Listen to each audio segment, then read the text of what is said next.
Hello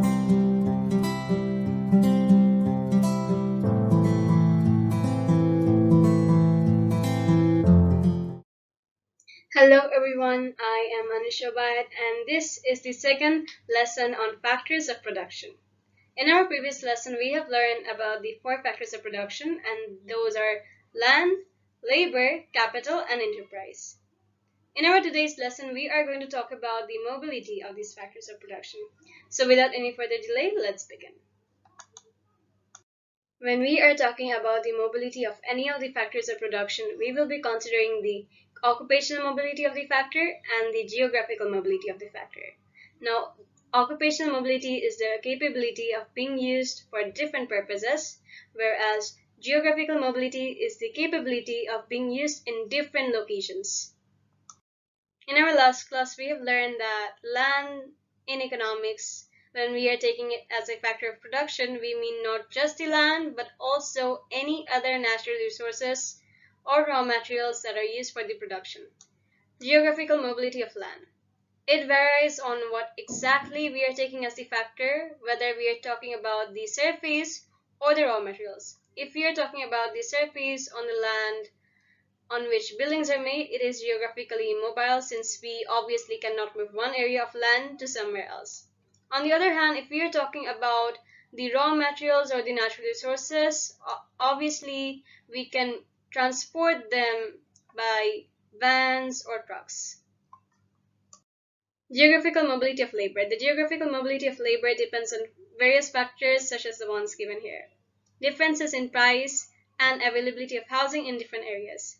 Sometimes it is essential for a person to move places for the sake of a job, but if the available houses and the prices is not suitable or manageable for the worker, he or she might be reluctant to move and hence not do the job at all.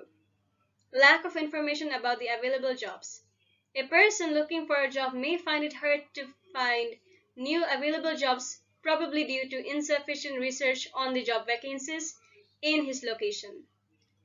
Family ties and different educational systems in different areas and countries. A person may also choose not to shift places for a job due to the family ties and the fact that it may harm their children's education. Restrictions in the movement of workers. It is often necessary to obtain work visas to work in another country, which can be limited in supply. Occupational mobility of labor.